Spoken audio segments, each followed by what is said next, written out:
Welcome, all of my friends, to Couch Pilots, the show that dares to fly into the unknown territory of awful television pilots of the past. My name is Jason, but some call me the Black New Year, and next to me is my failed resolution. It's carbon-dated rest assure. I've got Captain Philip Rest Assure. New Year's resolution. So you're saying that I'm gonna fail you every time, because New Year's.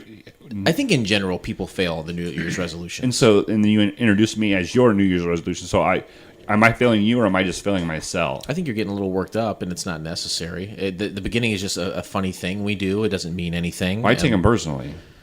I have. Okay, does this hurt your feelings, what I'm doing? No, it doesn't. Nothing hurts my feelings. I don't believe that for a second. You're the most skin-thin bastard I ever met in my life. But I'm self-aware, so that's okay, right? just like a AI, right? Right. The singularity's coming for us. Speaking of AI, been watching this Manic on Netflix with Is it Manic or Maniac? or maybe it's Maniac With Jonah Hill? Yeah. I got through part of the first episode, and I was like, I don't think I need to see any more. Yeah, it's very artsy and weird, and then you get 6 or 7 episodes into it, you're like, okay, now this sucks, but I've invested way too much time in my life. I gotta see how it ends. Yeah, it's directed by Michel Gondry, and I like him. I might give it another chance, but to me, it's just I don't know. I mean, what we're doing is watching a 5-hour movie. Yeah. Let's just get down to 90 minutes, right? Yeah. That's all we need. But it's unimportant. We're not here to talk about. What's my New Year's resolution? What's your resolution for this year? Okay, here's my New Year's resolutions for 2019.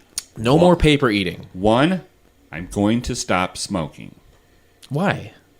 You're in so deep. I stopped for 2 years. Did you know that those people at R.J. Reynolds have children that need to go to college?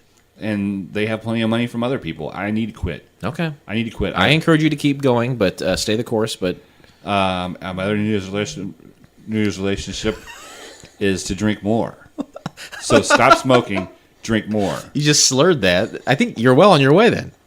Right. No, I've got some things up my sleeve. Mm-hmm. I want to... and also to be a magician, apparently, in the new year. Watch this. Ooh, what's up your sleeve? My goodness.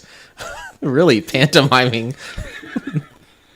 It's an invisible piece of string. Hello. Fucking invisible Wonder Woman over here.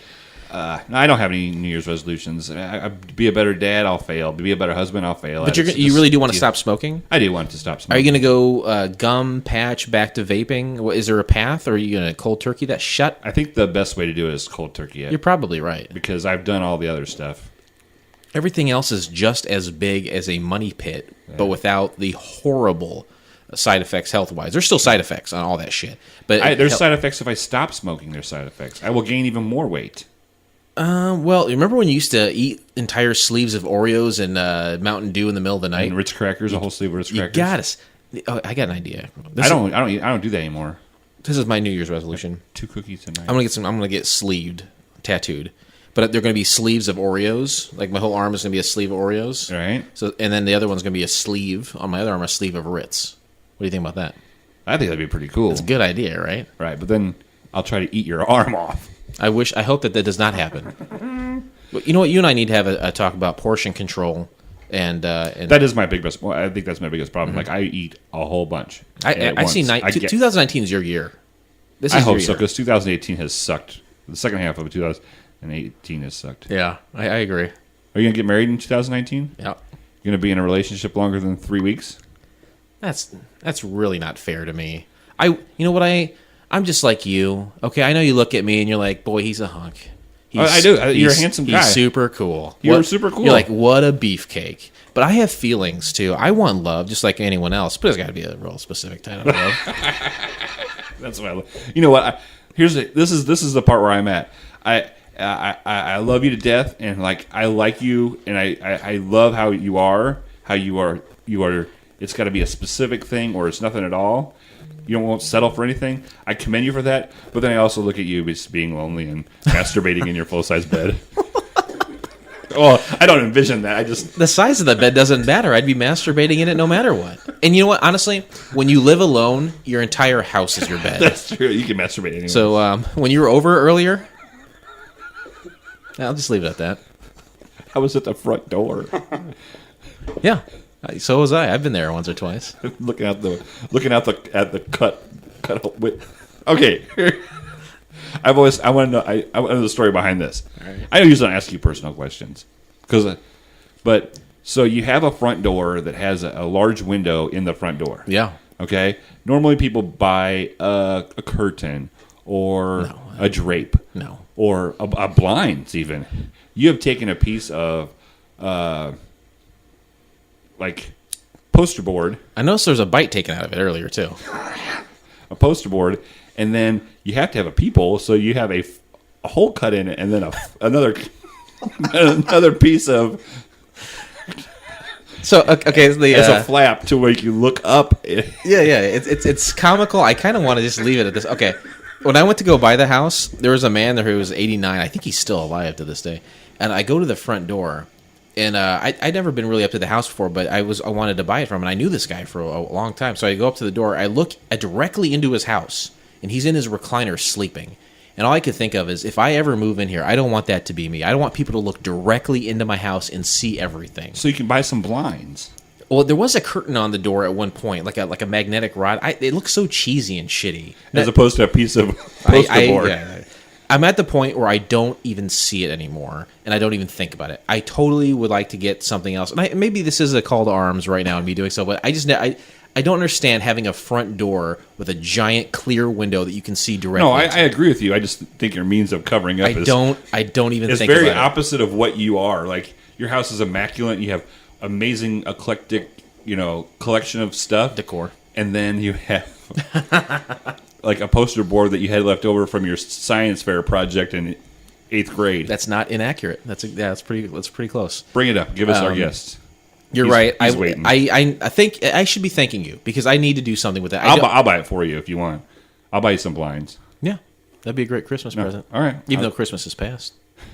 Happy New Year, everyone. Happy New Year. If you're going to get sloppy drunk tonight, just sit at home and drink and listen to Couch Pilots. Yeah. Don't go driving. Don't go driving, please. Don't go driving your car. Don't go driving your when you're fucked up on booze. This is the end of season 16. Wow. I'm going to introduce our guests, and as soon as our guest says one word, we will have accomplished the season-long series of guests. Okay, it was one word. And if he decides to get up and leave after that, it's okay. I don't want him to. I want him to stay for the whole thing. But as soon as he says one word, it'll be galvanized that we've got a guest for every episode, and that's a milestone for us. Yes, we set a goal. You set a goal. We never attempted it. We didn't even try before. We didn't even really think about it. But we set that goal, and with that one word, we will accomplish it. Awesome. Go ahead. Welcome to the show, Josh. All I need is I just want to say one word. Hold on. His name's Josh. Josh. Welcome to the show, Josh. God damn, just say one word. I want to achieve the goal. Jason, I love you. Yeah! We never thought it would be done before. Thank you for having me. That's amazing. Josh, so welcome to the played. show. I met you one time. At Jason's birthday party. At Jason's birthday party, so you didn't spend too much time with me, so you had no idea what you were getting yourself into. Uh-oh. And then Jason's told me, though. You rode to this airport with us, and you sat in while the last episode was going on, and I continued to look at your face, and you continued to go, why am I here instead of at home with my wife and children?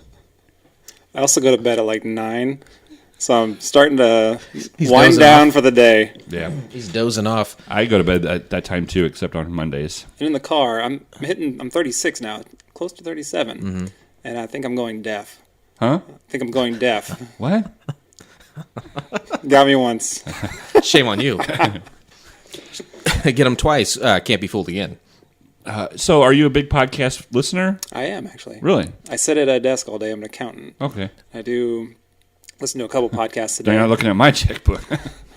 What you listen? You like board games? I do. I listen to a lot of board game podcasts. At one time, before you had kids, you had a closet that was pretty much masoned off with stacks of just independent and kind of interesting board games that most people don't know about. That collection does not continue to grow, does it? I feel like you kind of put the brakes on it a little bit. It doesn't. I'm a little weird on that. I don't like to go above one, like rack, I guess it's called, like a baker's rack. Once it gets to the point where that's full, I start to get a little worried about what I've got going on and too many games, so I'll sell them off. I'm the same way. My refrigerator is full of bottle caps, Right. And I've kind of done because I can't let it take over the house. Right. Yeah.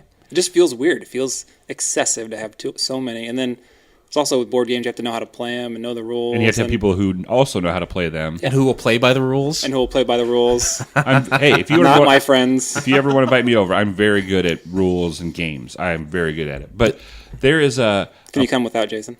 Does that make you... It makes you angry when people kind of fuck around with these games. It does make you angry, right? There was one trigger point at one... What was it? Will you tell me what it was?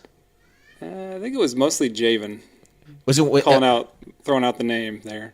Okay. He had it was a game where we all had cards facing down. Was it because he had all the cards except one facing one way? No. Is that what pissed you off? We've just known each other for so long that you just know what's going to happen. It's almost like meta within a game. You know that one person's going to do one thing, the next person's going to do something else, and it's just like clockwork. I could see that you were getting like maybe a little upset, and no offense, but I just think it's just fucking game. Like, who gives a shit? But it means something to him. He's invested and you're right, money, you're and right. he's invested time reading. Some of those directions are impossible. Oh, this was an easy game. It should have taken like 3 minutes to teach, and Josh, it I was was just trying taking to so help you. long.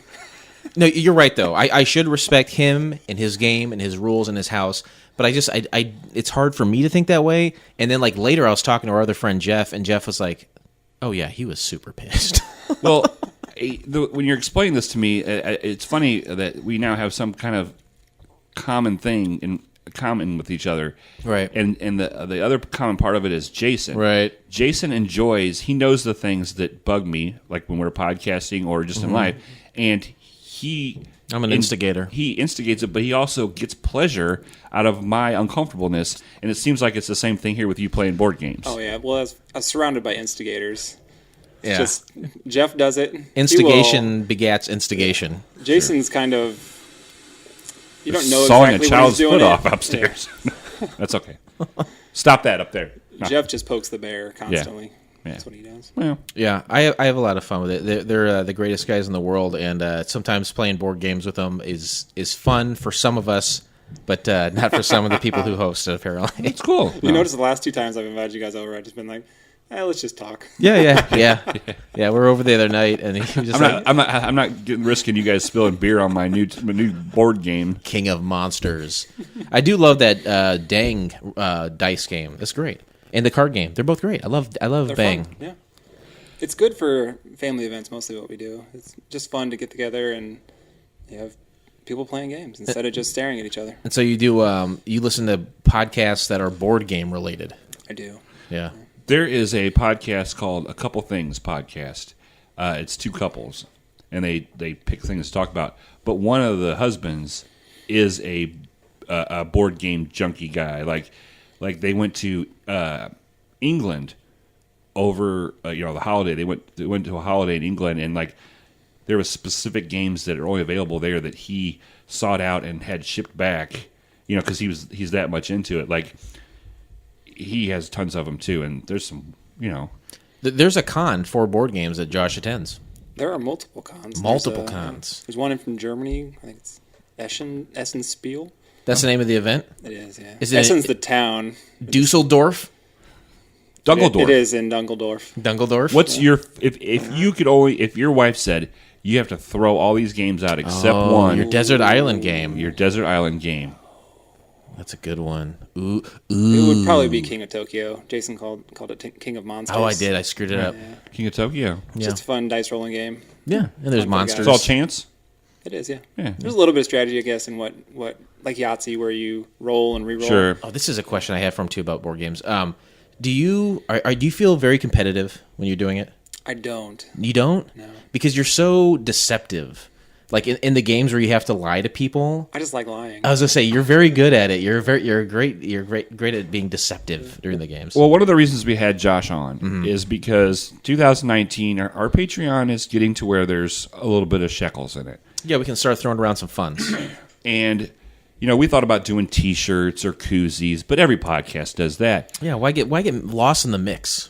But Josh is developing the Couch Pilots board game. The play at home game. Yeah, The play at absolutely, home yeah. game. So, there's a lot of people like from all over the world that listen to the show. Australia, UK, I'm sure somebody in Iceland They listens. turn it on and they say, "Oh my god, an hour and a half worth of content." And then, like, how many times can you hear that one episode? Why not continue it in the comfort of your own home. Right, and over this past 3 years, we've developed such a huge world. Yeah, there's the universe that is Couch There's Pilots. a lot of canon, Absolutely.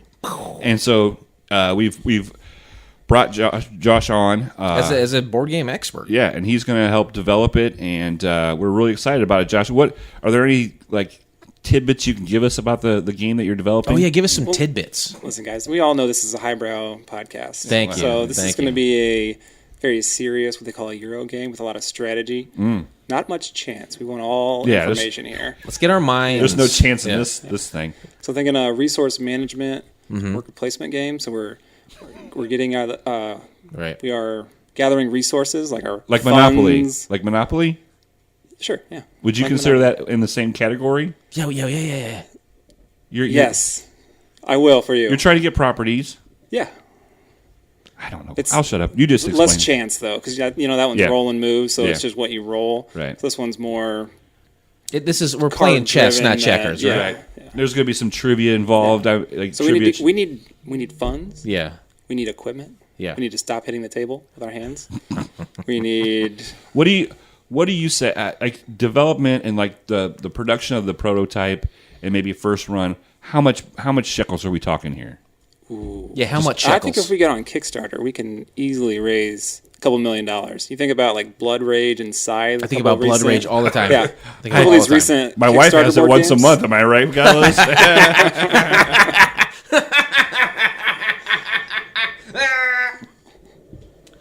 Josh, I'm full of zingers. No, but realistically, we don't need millions of dollars. No, but we can get it. It's out there. It's out there, Blake. Hashtag gotta Blood believe it. Rage. So, are we looking at kind of role playing stuff involved in this too, or? Cosplay? Oh, I'm Cosplay, sure there's yes. already cosplay. Bill going on. cosplay? You put the on the chalupa. You put me behind the bars.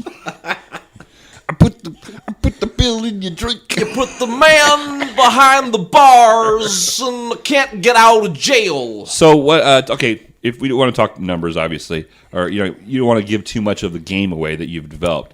How long are we talking? When can we get this in stores and in people's homes? July 2019. Okay, That's very reasonable. That's great. Very reasonable. I was hoping you'd say October because then we could just launch it at CouchCon. Maybe But we could do a special edition or something at CouchCon. nice, high five that shit. Josh, welcome aboard. I can't wait to see what you come up with for the game. Are we going to wait on the fan feedback? Should we wait on it? Time-wise? We good? How much time do you have, Josh? He said he's tired already before we even started. Got at least an hour. Okay, hit us with some fan feedback real quick. Let's do some quick fan feedback, baby. Everyone who is going to fan feed us back is getting frequent flyer points. And It's for all all being... and for all you people that have been sending us stuff and we're not catching up, it's not my fault. It's Jason's. It's definitely my fault. Are these fan feedback dollars available to purchase the board game? Well, people who fan feed us back get frequent flyer points, and that is good for goods and services rendered.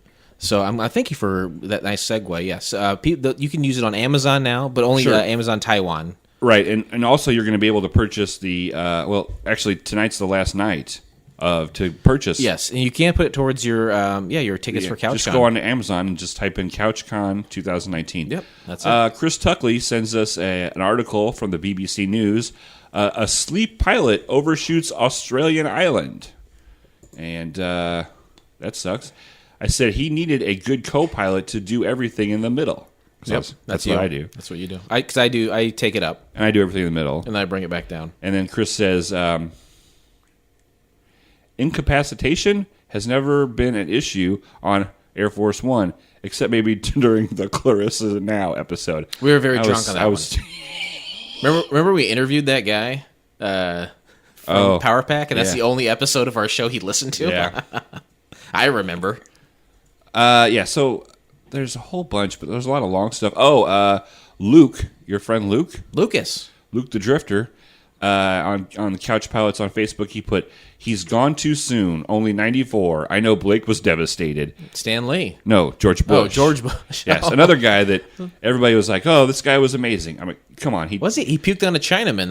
what else? He slapped ladies' asses when he was in a wheelchair. But I will say that when his service dog went up by the casket and like laid down. I mean, I know they trained it to do that, but it was pretty sentimental. And then he loved deaf people because they always said, "Read my lips." Right? Huh? What's that? Okay. Was that for you or for me? I don't know. See, I get him out of sync now. We'll get if Dee Dee says about this guy this fall asleep oh my pilot, god! I thought she was dead. She's alive. if DSJ was there with his golden cones, it wouldn't have happened. That's accurate. Chris Tuckley says, when I saw the headline, I thought they decided to pay you a visit. I know I'm a bit behind, but things have been plenty wild in the cockpit lately. Pilot impairment could cause them to overshoot in a visit down under. There was a stretch where we had some episodes that were probably alcohol-fueled. I stand by everything that we. Oh, put I out. stand by it. I stand by it, but I think I've tried to lay off the booze. We got some more, but we'll save those later. Fuck it. Hey, everyone, thank you so much for your fan feedback. Let's board this motherfucker. Ladies and gentlemen, the captains have turned on the fasten seatbelt sign. I've never been married. Are you afraid of your wife? Am I afraid of her? No, I've never been afraid of a woman. Are you afraid of Lindsay? Yes, she's smarter than I am. I don't know. You don't have to whisper it, Josh. You can say it as loud as you need to. Yes, she's smarter than I am. Okay. I'm not thinking in terms of smart, but I can understand like being afraid of her in general. Because my thought here is that we should call her on the phone, but we're definitely not doing that, are we? Yeah, we can. Yeah, let's do it. No.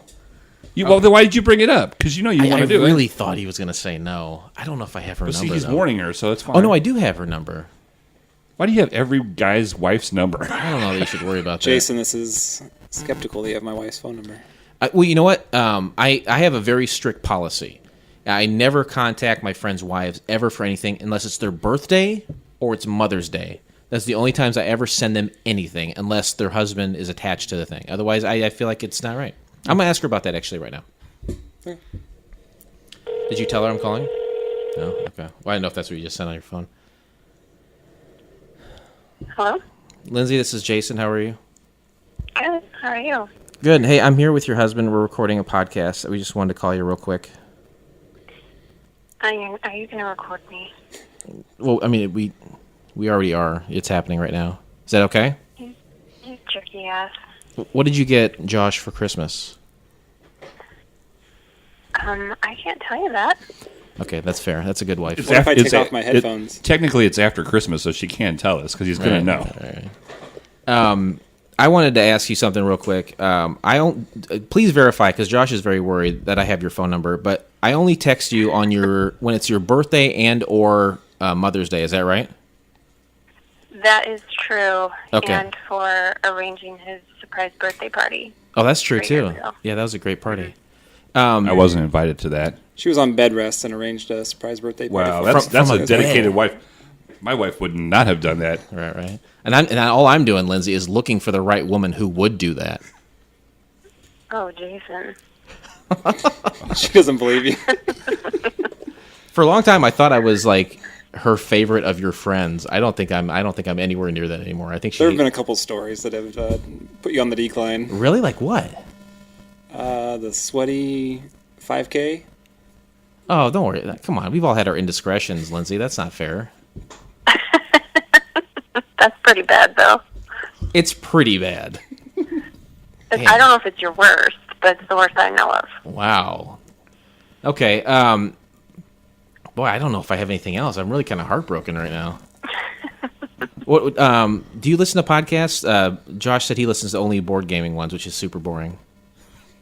I can verify that. What about you, though? Like a lot of ladies love murder mystery podcasts. Oh, I don't do a ton of podcasts. There are a few that I like.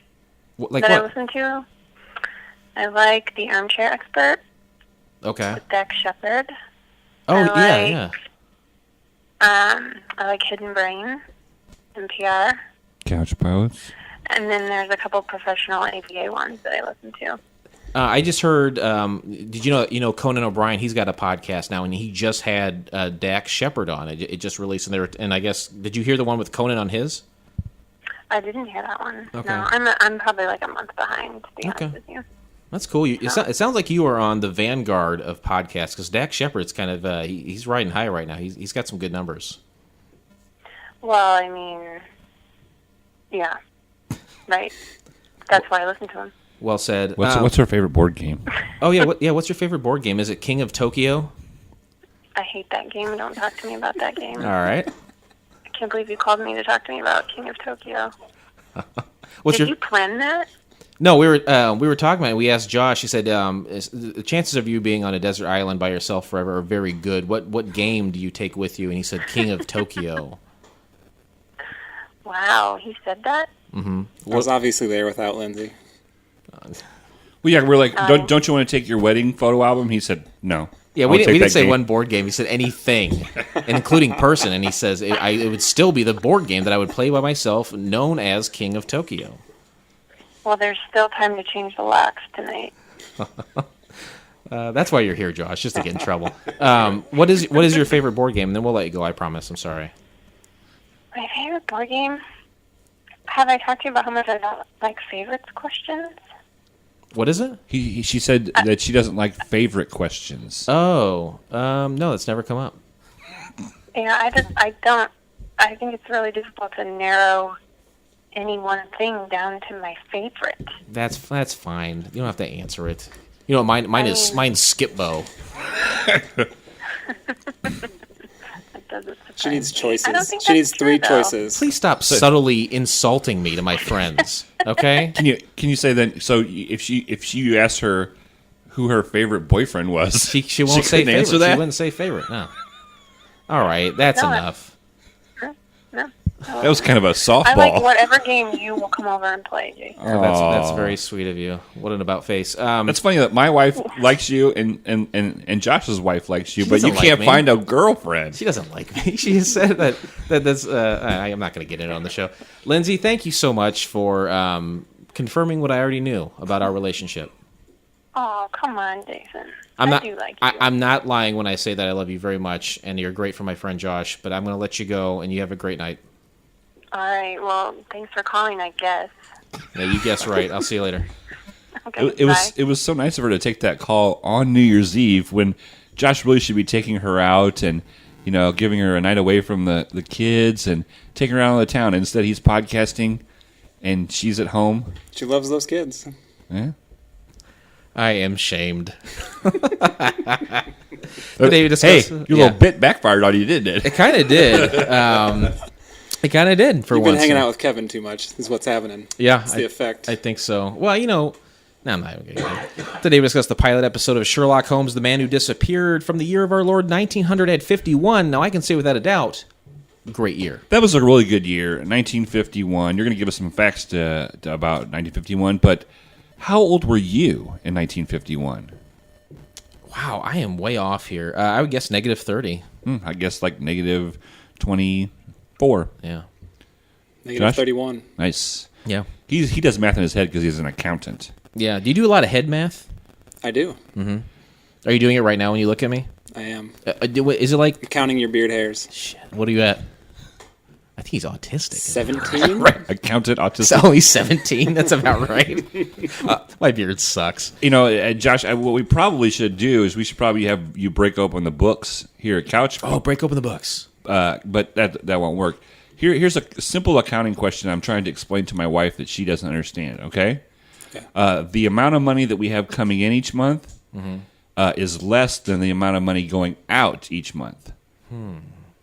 What would be your advice to a married couple that have those numbers? More money. Have her get a second 4 job. jobs. Have her get 4 jobs. 4 jobs. So not Right. spend less, just make more. Well, if you make more, you can spend more at the same time But in equal proportions. okay, so I was say if you're going to spend more and make more, isn't the problem just chasing itself? Nope. No. Okay. Hey, you're the expert. That's why I'm going to quit smoking. And that's how I'm going to contribute to the family's problem. What is that going to save every year if you just quit smoking? Well, let's say $7 a day, 365 days. It's a lot. Yeah. Thanks, accountant. That's a $2,000. lot. Huh? Oh. $2,000 something dollars. Yeah. It's pretty good. Let's see. Yeah, we 1951. I wasn't alive. No one in here was alive. We're Right. all in the negative. So we have to go back to that time In our minds. because we weren't alive then, but we're about to judge a pilot from that time, and we're not unfair men. Right. We're not unfair. Josh, I know you a long time. You're not an unfair man. I am not. Yeah. Very fair. That's good to know. Fair complected and fair as far as a virtue. He's a very handsome man. So, yeah, we can't, Josh, just kind of give you a rundown.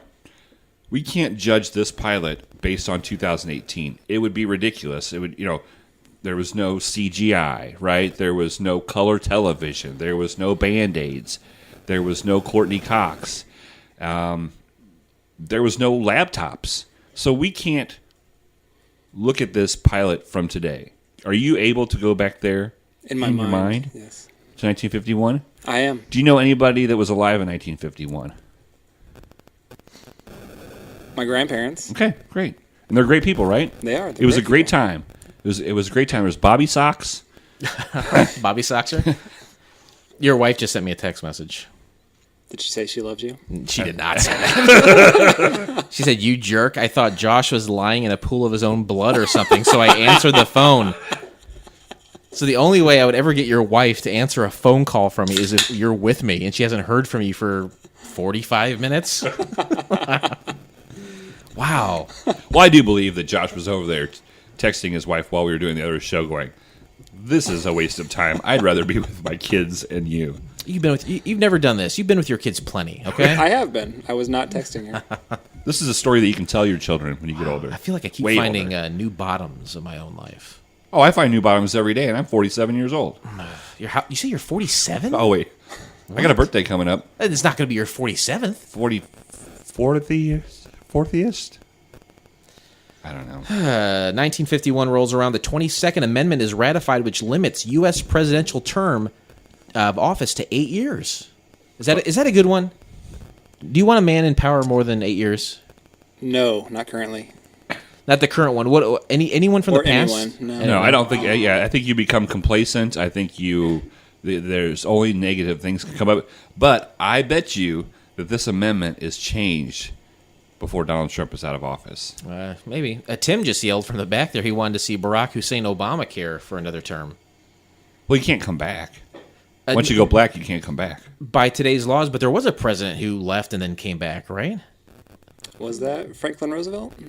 It may have been one of the Roosevelts did serve 3 terms, right? He was the one that they changed the rules after. Because he was too good a president, right? He was a good president. He was. He was one of the best ones. You know what a national park is? Because of Roosevelt. Theodore. You know the Hoover Dam? Because of Roosevelt. I thought that was because of the President Hoover. Oh. Because it was named Hoover. Who's buried in Grant's tomb, do you know? Bob Dylan. That's exactly right. 1951, the term rock and roll is coined by Cleveland disc jockey Alan Freed. Yep. What do you... Have you ever heard music and you had no context for it, so you blurted out a phrase to describe it? No. No? No, every music I've listened to has already had a name, like trap, polka. You love trap polka, Exactly. don't you? Oh, trap polka, I love it. Yeah, that's the shit. Yep. Rock and roll music. It originally, drums, guitar, piano? Yeah, I'd say so. Knife, fork, tuck in shirt? That's nice that you brought that back. 1951, Dennis the Menace comic strip appears in newspapers across the U.S. for the first time. We were just talking about Dennis the Menace last week. And on a recent episode of Doughboys, they had Paul Rust and Don't Stop, Will Die, Mike Cassidy. yeah, and they did Dairy Queen, and they talked about How he was the spokesperson. for a long time. Yep. Do you remember that? The Doughboy? Josh, No. do you remember that? Do you remember when Dairy Queen Yeah. had Dennis the Menace as their Yeah. You remember that? Yes. lines? I'm old. I spaced remember. out. I wasn't paying I attention. remember it. Well, it's a good idea to pay attention to this hour long I'm asking you to do.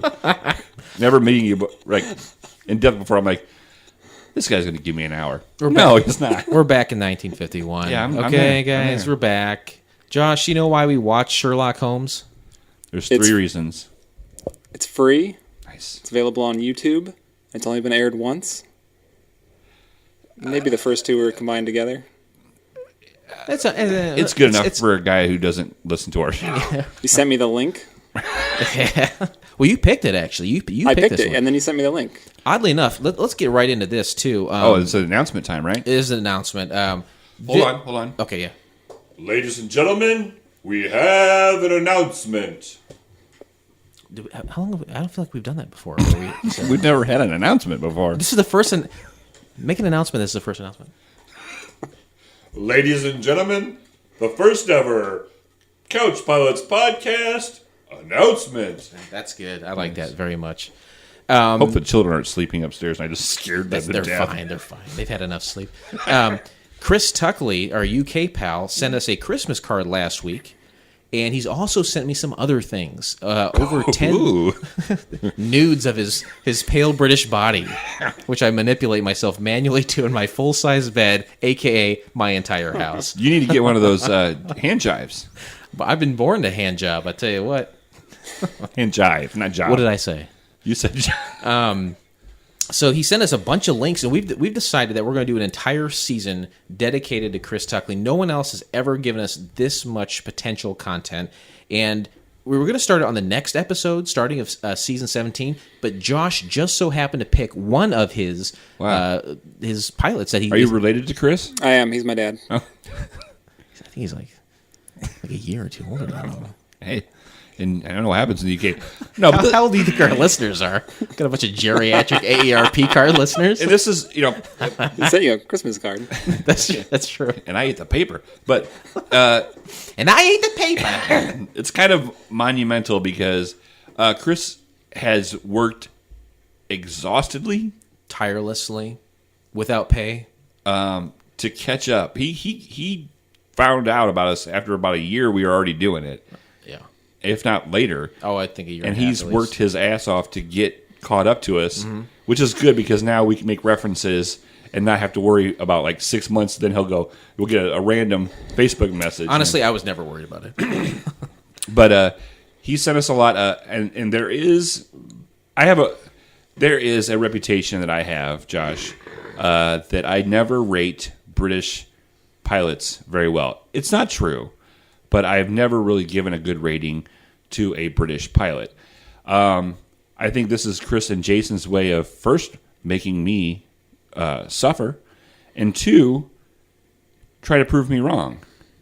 I like that. So every single pilot that we watch in season 17, it's going to get a British D-bump. I'm going to take 1 point away from my rating on every pilot that we watch. Did you say a D bump? D-bump.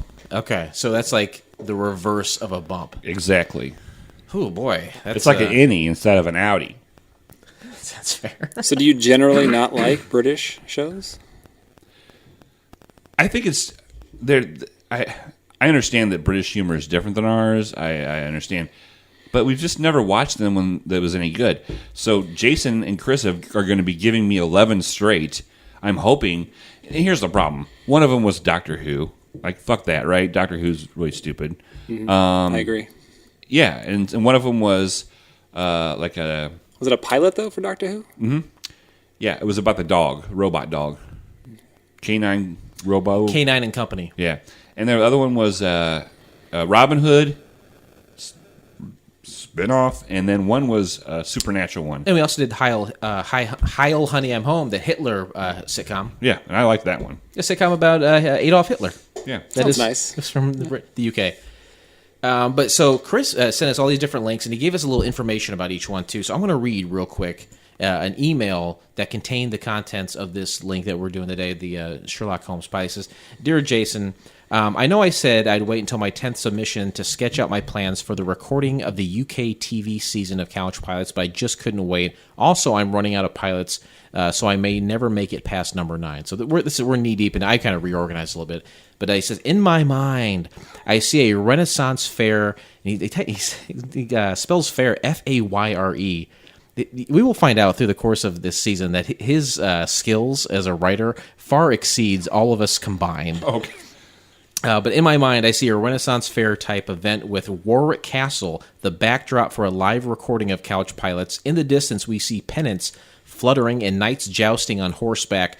On a raised dais is a table. I'm not sure what that is. Set with a splendid meal fit for a king. Seated at either end of this high table, we have the guest stars of the show, Tyler, the bard of Couch Pilots, Tyler Abercrombie. And the bard of Couch Pilots is William Shakespeare. Dee Dee, wise and prudent, is Queen Elizabeth I. Seated together there with the First Lady, Lori Garcia, as Queen Catherine Howard, and Jason as her lover, Thomas Culpepper. Which is not inaccurate. Finally, presiding over all its podcasting god himself, Blake Clayton as King Henry VIII in his declining years, suffering multiple ailments, leg ulcers, diabetes, syphilis, and wearing a gigantic bulletproof codpiece. Catering will be by Hooters. Nice. And if you decide to do it, we'll have to look at the venue before the end of March, when the whole nation will be plunging into Brexit abyss. I'm not sure what will be left of us afterwards. Still, a UK TV season of Couch Pilots will be a fitting farewell as we exit the world stage on the way to who knows where. And here's the pilot. It gives me the link. It says, I can't be sure, but Sherlock Holmes, the man who disappeared, may be older than any other TV pilot you guys have tackled. Certainly it tops Tobor, Mandrake, Counter Spy, etc. Chris. This guy is knee deep into Couch Pilots lore, and I love it. It's very flattering. It's pretty badass. Yeah, super badass. So he gave us the link. So you're probably saying for yourself, where can I find the link for Sherlock Holmes, the man who disappeared? Where you can do so by subscribing to Couch Pilots on SoundCloud, Apple Podcasts, Spotify, or your favorite podcast app of choice, and then simply click on one of our classically blue links in our show notes. Or go to YouTube. Josh? Flight attendants, prepare for takeoff, please. You know what to do, too. It rhymes. YouTube rhymes with DoTube. Did you know that? I did, yeah. And BooTube. Oh, hold on, I'm going to write that down. What is it? BooTube? BooTube? Boop tube? Okay. All right. Summary of the pilot. An adaptation of the story by Sir Arthur Conan Doyle about a wealthy businessman with a strange secret. Josh, you saw this twice. I did, yes. Does I this- don't remember the first time. At all. Boy, your was memory li- it was- is bad. It was late last week, right after you sent it to me. So Okay. I rewatched it today. And what did you think what I just said, that summary accurately Describes thank you. Finish each other's, what is it? sandwiches. It accurately describes the sandwiches in the situation. Yes. Okay. What's your favorite kind of sandwich? Oh, yeah, good question. I really like Reuben sandwiches. Matt and I were just talking about it the other day. Where do you get the best Reuben? New York I make City. them at home. We don't go out to eat a lot because we have 2-year-olds. Right. It sucks to eat with them out to eat. Oh, I thought you were going to say it just sucks to eat with them in general. I was like, wow. I fucking hate my children. I was like, you're supposed to wait till they're like 13 before you say that. Blake, favorite sandwich? There are a lot of sandwiches out there. What's your favorite? There's a lot of sandwiches. I like, is a gondola a sandwich? A gondola, yeah? I like a gondola with no lettuce, and I like to put it, half of it in the microwave for 30 seconds. Which half? The right side. Smart. With the cheese or without the cheese? With cheese. Oh, yeah, definitely. It gets all weird in there with So the cheese. it's like a hot ham and cheese, but yet there's other meats on it. You ever put mustard on that? Oh, hell yeah, I do. Because you, famously, you like a McDonald's McChicken with only chicken and mustard, right? I like most sandwiches with only mustard on them. You're an odd duck, I tell you what. Because I think mayonnaise is disgusting. I think relish is disgusting. When I eat hot dogs, I only have mustard on them. Yeah, I agree with that. Speaking of which, just real quick, because at this point we're 44 minutes in. That's fine. I'm never going to Portillo's again. And anybody that tells me that Portillo's is a good place to eat can suck it. That place is awful. do you have any interest in sucking it, Josh? No. All right, then don't tell him how great it Okay, is. well, you'll appreciate this, right? So we go to Portillo's. There's 3 of us, 2 adults, 1 child. Cost me $34. For some hot dogs? It was junk. It was gross. It was disgusting. And that was the second time I went. I'll never go again. Portillo's, Josh? I've never been there. Never Thank you. been. You know what, Josh? Don't go. It's hot dogs. I can eat a hot dog at home. Well, they have roast beef, or They got Italian beefs. And Okay, I'm going there cheeseburgers. tomorrow. Wow, There was 2 times. Really convinced him. He's There's easily 3 persuaded. There's 3 times that I went. The first time I went was with Jason, and he got in a fight with an old man. He yelled at an old man. I did. We almost got in a fist fight. Is he taking too much relish? Should we tell it real quick? Did we ever tell it on this show? I think we told it on IWIP, but never on this show. Go ahead. At this point, yeah, what the fuck, right? Blake and I went up to Chicago to see a live podcast that we really like. And on the way back, we're like, at Portillo's, it wasn't in Bloomington or normal areas or Peoria. So we're like, let's go to Portillo's. Like, we don't have it around, let's have it. So we go in there, and it's very overwhelming. It's usually very busy, and there's, not unlike my home, there's a lot of bizarre decor everywhere. It's almost disorienting in nature. Floor to ceiling then? Mm-hmm, yeah. And the front door, usually when you go to like a restaurant or a fast food restaurant, the front door, the counter is right in front of it. No. The counter is all the way to the other side. Yeah, you have to go in and take a hard right and then a left to get there. Yeah, and then they have one counter for what you think is Portillo's and another counter like adjacent to it that is like their Italian beef and almost like pasta stuff. Yeah. So you and I, rightfully so, in my mind. No idea what's going on. We're trying to, make heads or tails of the situation. So we're looking at the back of this line. They got like a roped off area like you would travel through a movie theater. And so we're standing there looking at the menu, trying to make sense of it. And they're so busy that not only do they have a bunch of people at the counters taking orders, but they also have people in the lines themselves, like directing people. And they have the bags, and they're writing your order down on the bag, so that way all you got to do is hand the bag. Oh, that's we don't efficient. know. We don't know this. It is efficient. You're absolutely right. And there's no one behind us.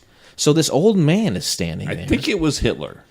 It may have been Heil Hitler himself. We say, and he's like, hey, and he starts waving at us like a maniac. And we're just standing there. We're not blocking traffic. We're just trying to understand. And he's like really trying to get us moving.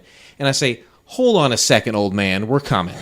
That's what I said. Is this a worker there then? What's that? Is he it a was worker worker, there? Yeah. Okay. And we weren't like that's not, first of all, that's how you treat your customers, by waving them like a fucking maniac, like we're assholes for looking at the menu. It was like we were a bunch of cattle going to slaughter, and he was about ready to go into overtime. And there was no one behind us. No, there really wasn't, right? No, we were not. Yeah. So we go up there, and I had said what I had said, but I didn't think twice of it. And I wasn't like, I'm gonna fucking nut. I didn't give a shit. So we get up there, and he gets in my face, and I kind of forget what he says. He says something like, he's like, "Hey, don't call me old man," or something like that, right? He said, "I can get you out of here, or I can send you out of here." Or He gets in my face, and I was like, "Dude, you didn't have to wave at us like we're like assholes. We're just looking at the menu." And he calls me like some young punk, and I'm like, he calls him a young punk, and that's what. Yeah. And I was like, I don't know if I told him to fuck off or what it was, but God, like what a piece of shit. And it was so funny because I had known you probably 5 years before that we went on this date, overnight date, by the way. Mm-hmm. And it was just a side of like Jason, Jason's like the most cool, calm, collective guy I know. I've never seen this side of him. I've known him since and we were like 15. It was fucking awesome. It was awesome. You didn't seem like it was awesome because we waited, we got our food, and we sat down, and then when we were sitting there was like a moment of awkwardness, like, what are you capable of? Well, after, are you going to kill me on the ride home? You're going to kill me with 80s rap music. But anyway. the guy was such a fucking asshole. He was an asshole. But the food was still all right. Nah, it was awful. All right. He got you through the line. He's doing his job. At the end of the day, he did a great job. Hashtag fuck Portillo's. Real quick, we're going to talk about interesting facts. It's about Sherlock Holmes, things you wouldn't normally know.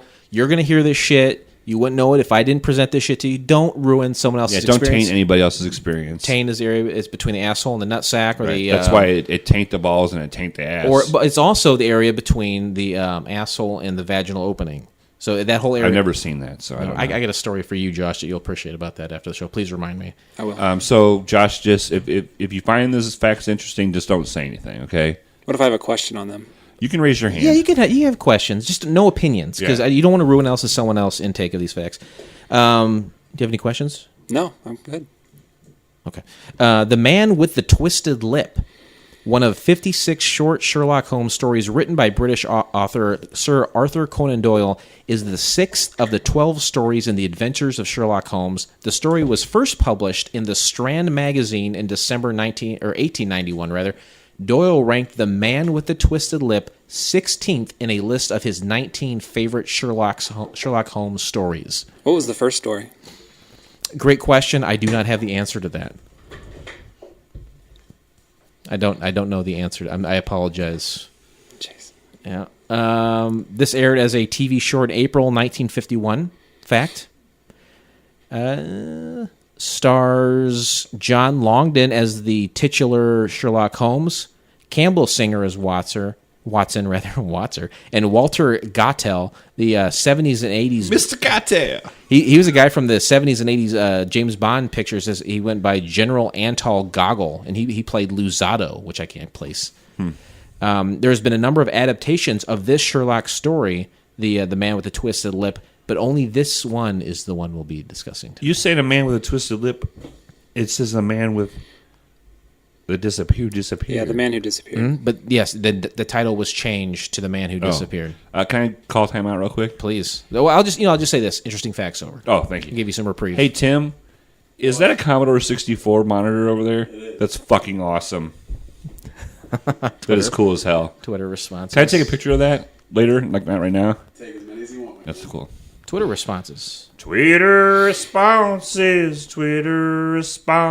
I wonder if Jason got some Twitter responses. Without a doubt, I did not, but I'm going to play a commercial from tonight's sponsor, if that's all right. That's fine. College, me and my brother Devon have had a real problem showing mercy. Back then, we showed no mercy in the classroom. And now, the Dudley boys show no mercy in the ring. So when THQ asked us to be the No Mercy spokesman, we naturally agreed. Wage war in all new backstage areas. Perform vicious double team moves and show no mercy in the high-flying ladder match. WWF No Mercy for Nintendo 64. It doesn't get any badder than this. Rated T. Nice. All right. Nice. Thank you to THQ and AK's collaboration of Nintendo 64's WWF No Mercy for being the sponsor of tonight's program. Appreciate that. We will now break down the pilot for Sherlock Holmes. Why do you have paper notes? Because I was unable to use my computer for a little bit. Can you put your phone on airplane? Is that what's doing that? I don't know. That's what I was told it might be. Okay, let me airplane. I don't know. It doesn't matter. It's on airplane. I might have done it. You're right. Oh, how about that? Okay, so So Josh, we only have 10 minutes, so we have to Okay. get through this in 10 minutes. Okay.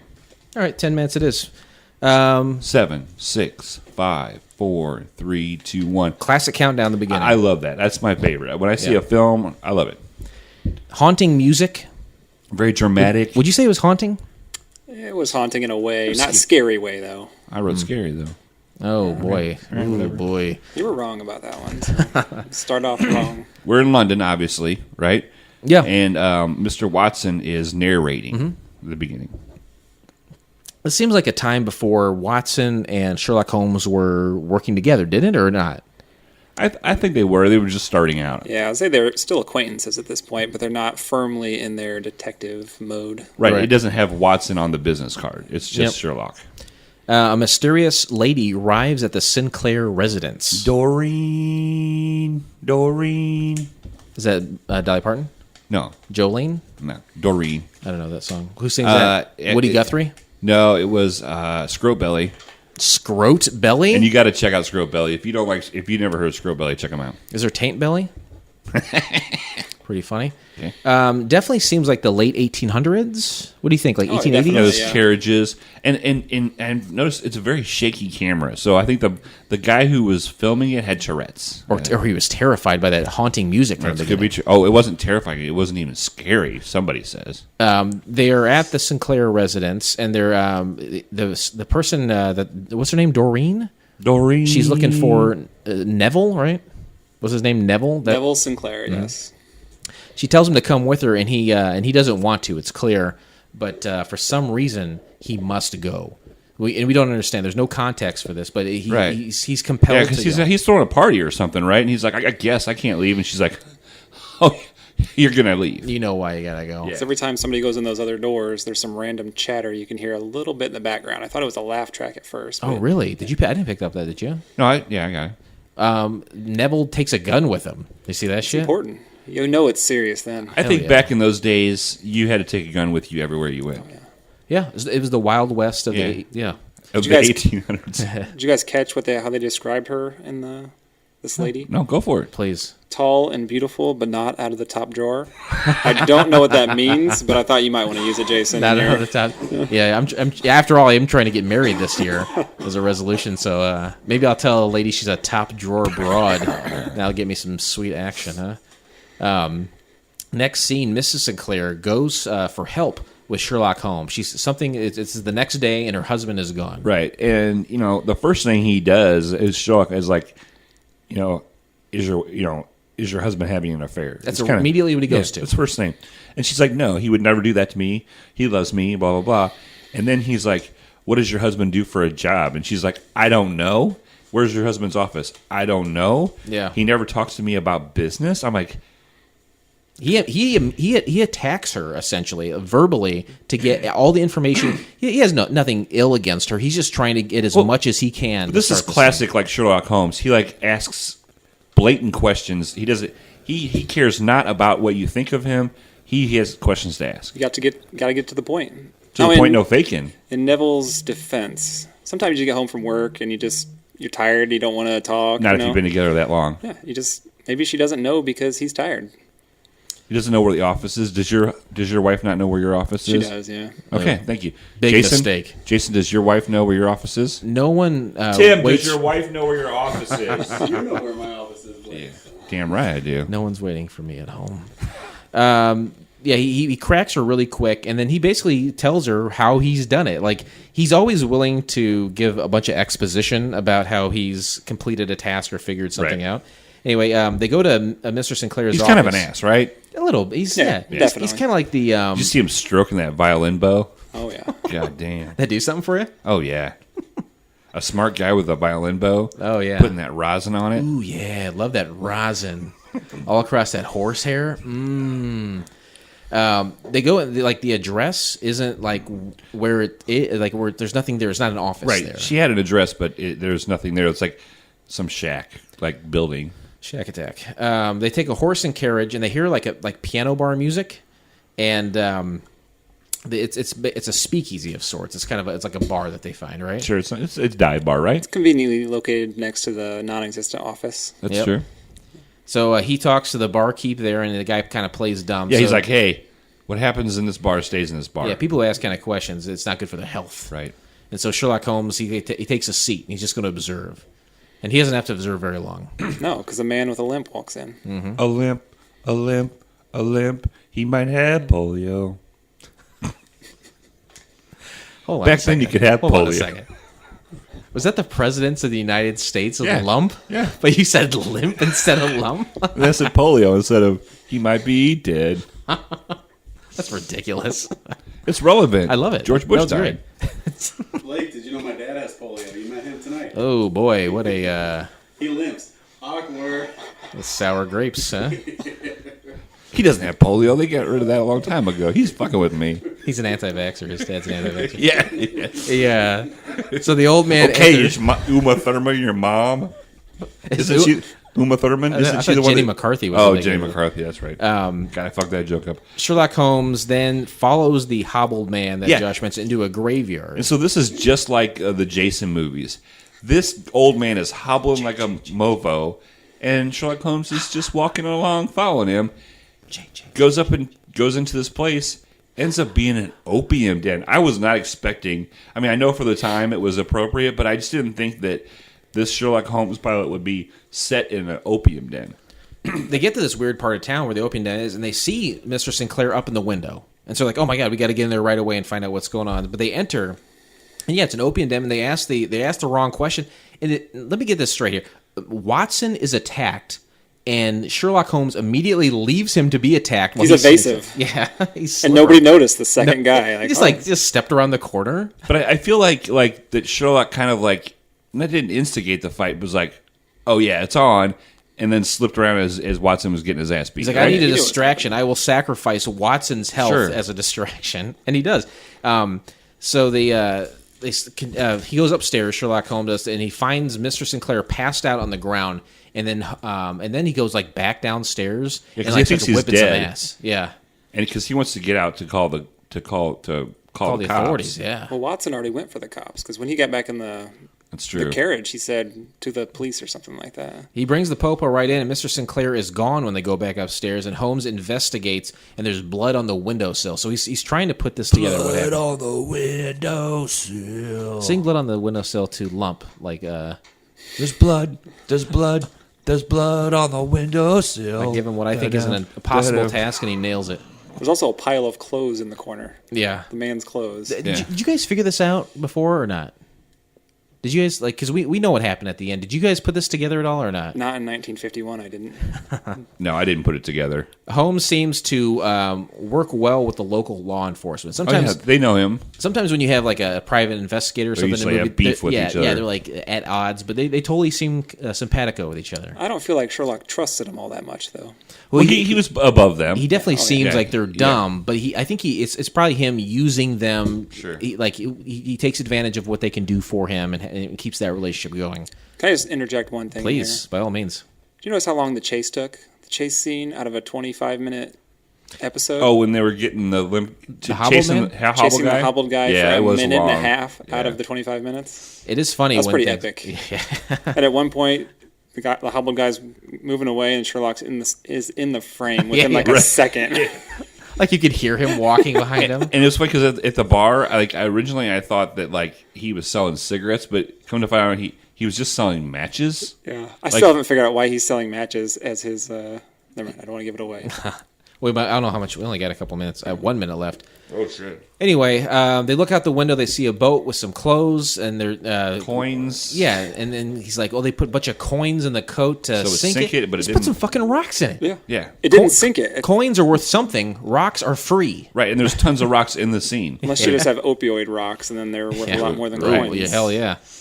So back at the Sinclair residence, Holmes and Watson, they're going to stay there overnight to kind of investigate. And then Holmes bluntly tells Mrs. Sinclair that he believes her husband to be dead with no empathy at all. No, not at all. Anyway, Mrs. Sinclair says that she has a mental connection with Watson, and then they tell her to take a sedative and go to bed. Right. And how much time do you got? Like 30 seconds. All right. Well, here's the rumor. All right. The guy is being blackmailed. Yeah. And he was the guy with the limp.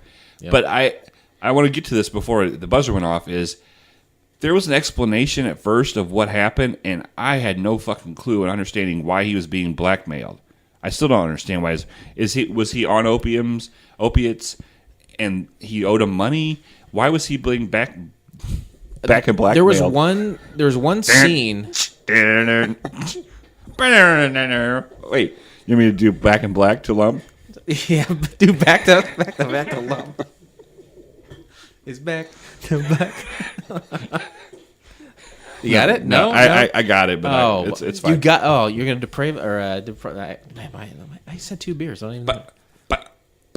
Back in black. No, never mind. It's no good. You were right not to do it. There was one scene where they kind of explain everything, but it was too much at once. Yeah, you watched it twice. Do you understand what happened? No, and I still don't figure out why he was selling matches. I thought in that bar. They made it sound like he was pushing drugs for them. Doreen's husband was murdered. It was pinned on Neville for whatever reason. Right. They clear his name. At the end, everything's fine. But I understand. Yeah, he was being blackmailed. But yeah, it went really fast, and I don't understand. There was one scene where they just crammed a shit ton of information. I don't get it. You know what? Some things aren't for me to get. Please remain seated as we are now crossing a zone of turbulence. Josh, would you like to see him married? Would you like to see him with a wife? No, I want to see him happy, which he seems happy. That's true. That's true. High five that. I'll give you that. Good job. That's why. That's a true friend. I'm just the asshole. I couldn't agree more. Hey, asshole, why did this show work? Josh. Sorry. Why don't you go first? Why do you think it didn't work? I think they threw a lot of tropes in there. I'm not sure if they were tropes in 1951, but they did the Watson was dressed up like Holmes and then gets attacked, and they had the other guy disguised, and it was just a lot of things like that thrown in there. Cliches, huh? Cliches, and then they threw it in there, and then they tried to make the story around that. But then they, like you said, tried to jam the story in about 30 seconds at the end. And I wrote that down. I wrote, make this an hour. Build suspense, be able to explain, don't hurry the story. And that's a common and great note for the show. Dramas, an hour. Right. Comedies, half of 1 hour. Right. So yeah, I think they did cram a lot in a very short amount of time where they could have paced a little bit better and maybe because I would think that if we had a little bit more time when you explained why he was doing what, that would have made more. Like I watched this and I went, I don't know. I know that it's Neville, but why is it Neville? Right. Yeah. I walked away thinking, what was the point? I don't understand. But at the end, we knew that the good guys. Every rose won. has its thorn. We knew that. I think if this were to have succeeded, you're just going to see Sherlock Holmes solve shit every week. Right. And he's going to be cocky about it. And he's going to like dig in deeper and pick up little things. This is like the prequel to like modern day Psych on USA, where the guy was like super observant. You ever see that show? Oh yeah, Psych? I love that show. And he was But he was kind of cocky about it. sure, right? maybe a little bit. He's just kind of a smart ass, whereas there was no humor with Sherlock Holmes. Really, he was more just kind of a cocky.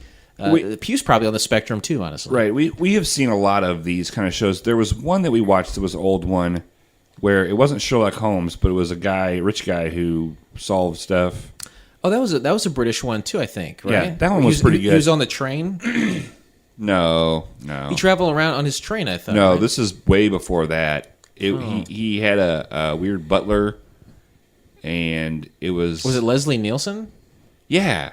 Okay. Yeah, I can't remember that. Yeah. Yep. I think Sherlock Holmes... That was Mandrake, I think. Yeah, Mandrake. Sherlock Holmes is arrogant. Even in every depiction of him, there's an arrogance to him. Yeah. And that bugs me. There's always, in the newer shows, there's always a redeeming quality to him. He's arrogant, but he's likable because he's got X, Y, and Z. This one, it was just arrogance. And like the Sherlock Holmes show that was on series that was on TV was called something else. Holmes. Elementary, or there's two. There's the American version is Elementary with it's the guy with the British guy. Oh, Sherlock. Yeah, Benedict Cumberbatch. He was arrogant, but like you knew he was just a OCD kind of crazy dude. So you felt for him. This guy was just there wasn't enough time. There wasn't enough time to build. He just seemed like an asshole. They focused on all of his intellectual qualities that did not necessarily make him likable, and no time on the things that could. Right. Did you guys catch at the end where he gave one last zinger to the cops, where they still couldn't figure out where the crippled guy was that was supposed to be selling matches because his license was expired? What did he say? He just rolled his eyes at him. At the end they're like, we busted this guy because, like you said earlier, the license, and so he's just like, yeah, of course you. But they had to let him go. Yeah, but they still haven't figured out that Neville was the crippled guy because they're dummies. Oh boy, Baba Booey. You been listening to a lot of Stern lately? Ladies and gentlemen, as we start our descent, please make sure your seat backs and tray tables are in their full upright position. We got to edit that. We haven't had tray tables for years. Well, now we just have the monitors on the back of the seats. That's all we have. You can push the button at any time and see where you're at on the globe. I love that. We stole that from JetBlue. Yeah. IMDb, Internet Movie Database. I believe that's what it stands for. That's weird.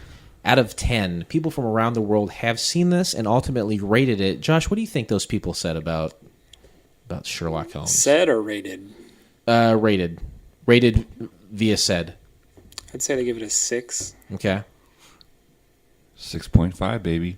Right down the middle, fellas. It's a 6.2, and that's from 56 ratings. We were so Josh. That was good, though. That was pretty good. close. If you average it, it's right there. Yeah. If all else fails, go 6.5. That's pretty good logic, actually. Viewer reviews, 5 out of 10. Should it have disappeared?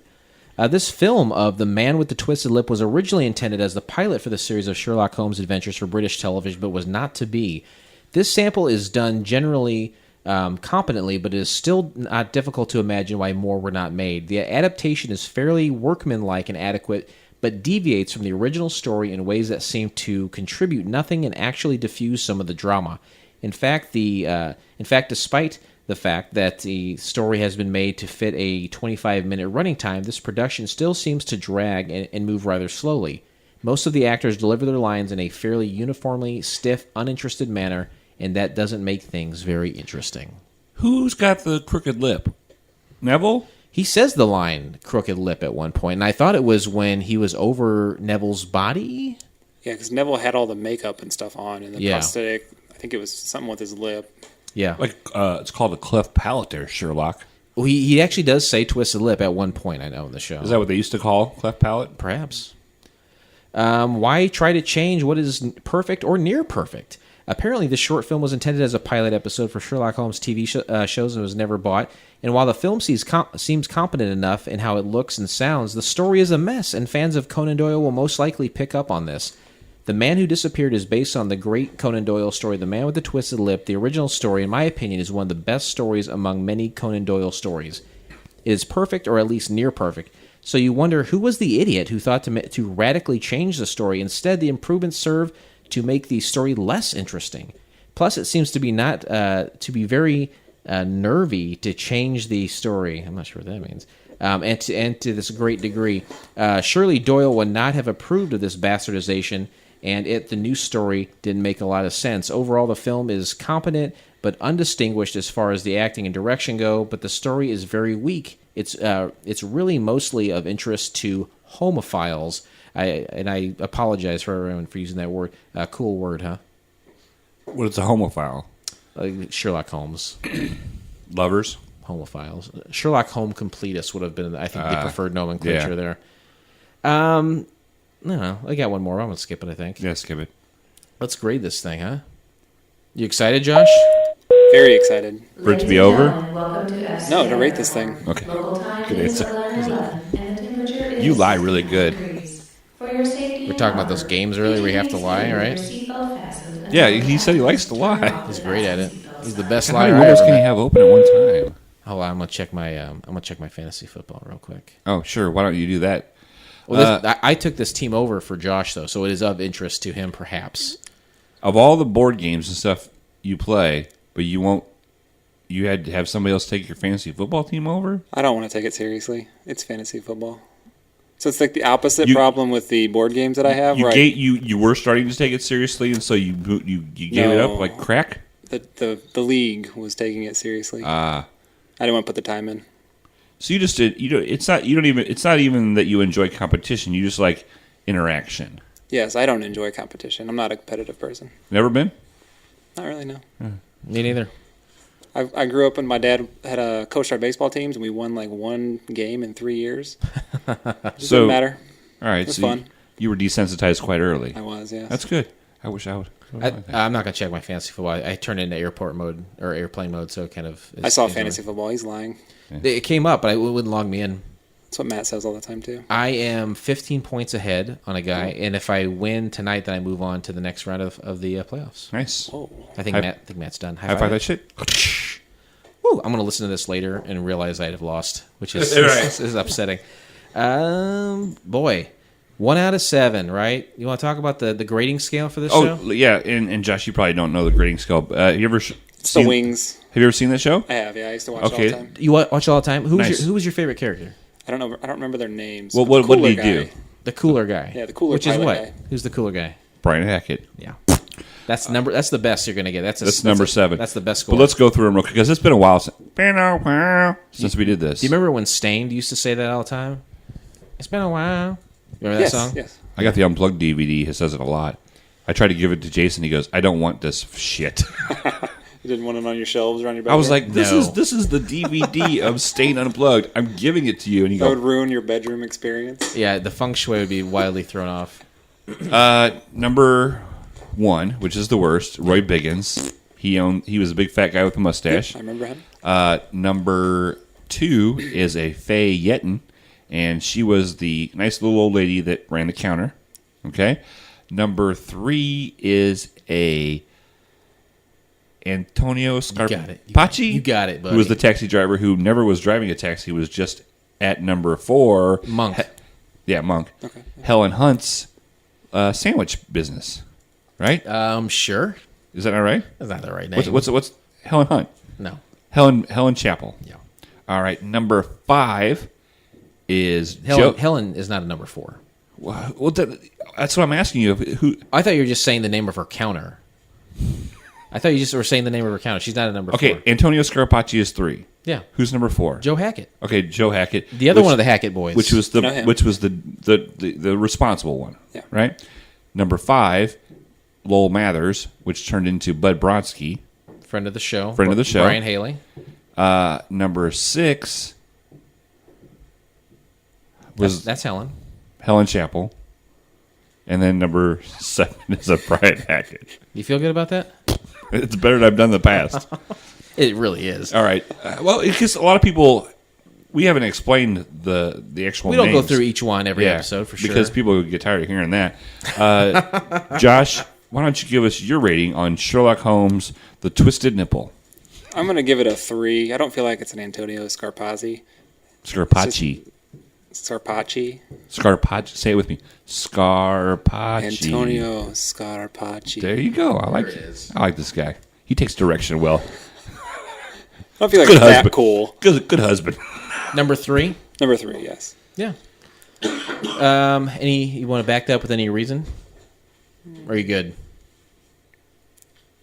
Just not good enough to be a 4.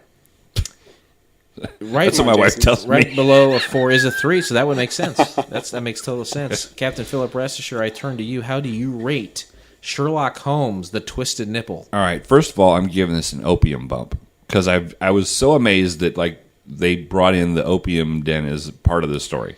The term opium den is pretty cool, right? Yeah, no, it's pretty cool. Like, this is a place you go, smoke opium, and then you're out for hours and hours and hours and hours, maybe even days, and then you just leave. There was the one guy in there that was in there both times, that he was laying there out with a pipe in his mouth.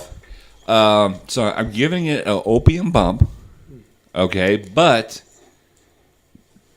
I have to give it a UK negative bump, a British debump, which. I don't know why the man who works so hard to give us links and you're giving him a negative bump. But that's your prerogative, buddy. I'm not giving Chris the negative bump. Okay. Just as Homeland. Huh? It's canon. I have to do this, right? I have to act like I hate everything. Sure, that's fine. From Britain. What did I give this? What's the score? I give it a 3. So it was a 4 with the bump. I had to bring it down to a 3. Okay. I think I'm going to fall in line with all you guys. This is, yeah. It's just below average. It's too fast, right? If it was an hour, like I would have to sit through an hour of this, but like it would have meant more. You would have built up suspense. You wouldn't have watched a guy chase a crippled guy for minute and a half. Yeah, this is like 26 minutes, I think, something like that. So it's long by half hour standards today. It would be really tough if it was a half hour, but honestly, I think 26 minutes would be okay for this. They just paced it poorly. It was bad pacing. 45 minutes. Brad Paisley? Is Brad Paisley. 45 minutes would have been preferred, but they could have gotten away with it if they had paced it better. Like you said, 2 minutes or whatever, chasing that guy through a graveyard. Is that where you want to focus your time? Probably not. Not at all. It's kind of silly. So with that, I give it a 3. Both of you gentlemen give it a 3. And with that, we close the book on Sherlock Holmes, the man who disappeared, and we will never speak of that program ever again. Ever. But join us next time, won't you please? Oh, you're going to hate this so much. You're going to hate this. Oh, my God. It's fucking Doctor Who. I just You're going to hate it. Join us next time, won't you please, when we watch the pilot episode of The Grand Knockout Tournament. It's an hour and a half long. Here's a little something to wet your whistle. The Grand Knockout Tournament was an annual event sponsored by the British royal family in which costumed famous people duel against each other or play medieval era-inspired games. Features Rowan Atkinson as Blackadder. You can find the entire episode of the Grand Knockout Tournament by subscribing to Couch Pilots. You're going to hate this so much. It looks so bad. You can find it by subscribing to Couch Pilots and SoundCloud, Spotify, Apple Podcasts, or your favorite podcast app of choice. And then simply click on one of our classically blue links in our show notes, or go to YouTube. And you know what to do, Tube. Okay, to be honest with you, that's funny. I can't believe you made that up.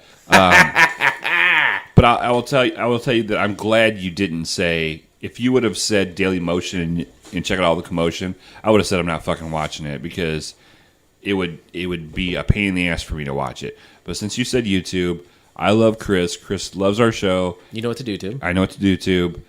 I will watch the whole thing. Oh, you know what to boo, Tube. Boo-hoo. That's what I should have said. We should have done it for Halloween. Go to couchpilotspodcast.com. It's a real website. Blake and I are not smart enough to come up with fake ones. You go there, and every show we've ever done is there for free, as well as every way to contact us, right? Yeah, you can email us from there. All of our social media links are on there. You go to patreon.com/couchpilots. Check out our rewards program. and You can pay us for doing this. and you get something back. Not only do you get to listen to the show for free, You get stuff. you get stuff, in which there is one that I would really like to do, and I'm just waiting for somebody to. No one wants a series like a flip book naked picture of you. No one wants But that. I spent all that time making it. Okay, you should have thought of that before. I copied 47,000 copies. I didn't tell you to do that. No, I didn't tell you to do that. Call us at 910 Pilots 1. Nintendo. It's only 2 beers. How much does it cost? Oh, I didn't eat anything. That's the problem. How much does it cost to call us from Australia or call us from UK? Wouldn't you like to hear from Dee Dee or Chris? Oh, I would love it. I love them both. Dee Dee, there's a lot. Dee Dee sends a lot of fan feedback that I don't read because a lot of it's like fan feedback and then turns into personal stuff about our friendship and stuff, and so not all that can be shared, but definitely call into the show. That's it, Josh. You did it. I don't know. Hey, what do you think about that? I think it was fun. Was it looking forward to producing this board game for July? I cannot wait for that board game. Have your eyes out. Yeah, we're gonna really be minting money then. Man. Oh, I'm gonna quit my job because we're gonna make enough money on this podcast. Can I have that job? What, the job that I got? Yeah. Oh yeah, you'll love it. Okay. You like counting inventory? I'd love it. Do you like issuing POs? Yeah. Yeah. What else? Is that how you do? Yeah. Do you answer emails? Oh yeah. Oh, I love that. I love that. Answer the phone calls. I love it. Do you have IMs also? We have Jabber. Oh, nice. Jibba jabba? But luckily, God damn it, we wish we had more time. There's this fucking asshole that I work with, and I want to tell a story about it so bad. I'm going to do it. Okay. You got time, Josh? I do. Okay. I want to hear this. All right, so we have Jabber, which is like IM, like Instant Messenger, right? And it says if you're active or not, or you can put in a meeting or on a call or whatever. And there's this asshole fucking Spectrum, big-time Spectrum engineer, young guy. I guess he's like a championship long distance runner. It's obvious because he had no friends, so he had nothing else but run around. But anyway, so one day he calls me, and he says, and I don't answer. When he calls, I don't answer the phone. I either get the voicemail or get an email. I don't answer the phone. And so I call him back, and he says, yes. And by the way, we got done with our business.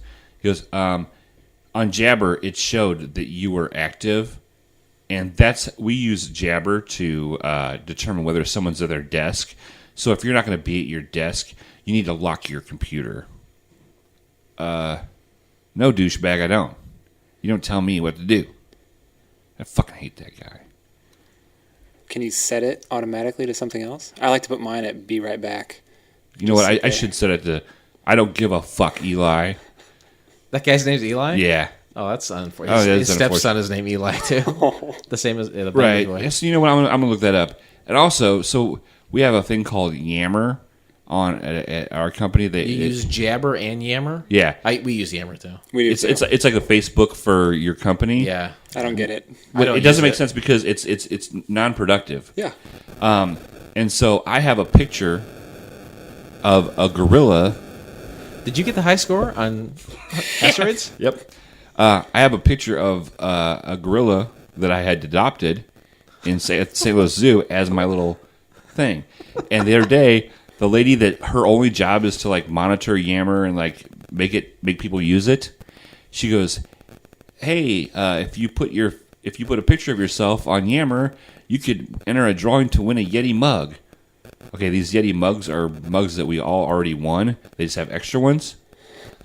And so today she's like, "Hey, everybody, send us your pictures of your office decorated, for Christmas." Sure, yeah. And I said, "Hey, Sandy, I did that 2 days before you mentioned this. Personally, I did."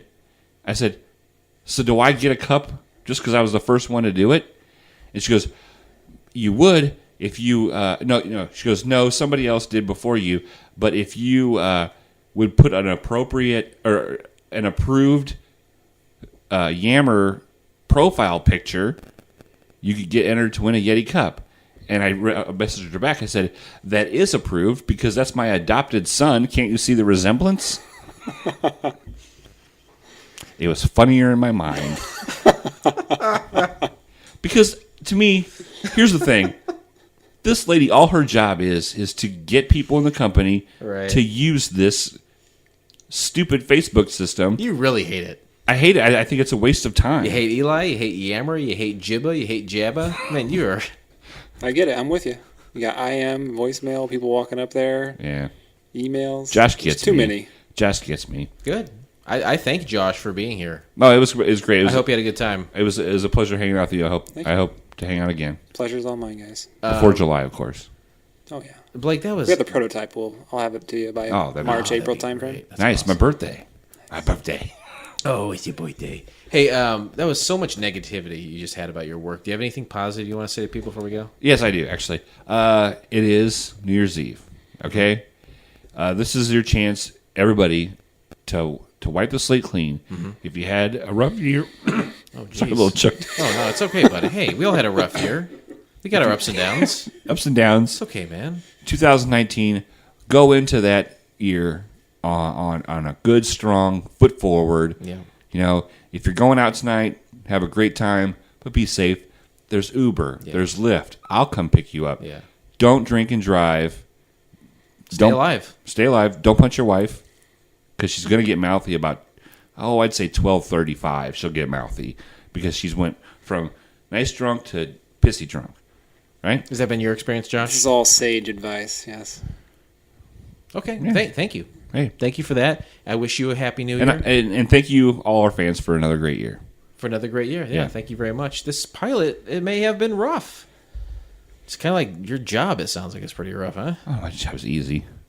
A monkey could do it. It's always a smooth flight here on Couch Pilots, folks. Thanks, everyone. See ya. Love you. Bye-bye. On behalf of Couch Wait a Pilots minute. and the I entire think we get the high score. we'd like to thank you for joining us on this trip. We are looking forward to seeing you on board again This whole time? in the near future. Have a nice day. We put the tablet on airplane. We put his phone on airplane. My phone's been sitting right here, and I didn't put it on airplane.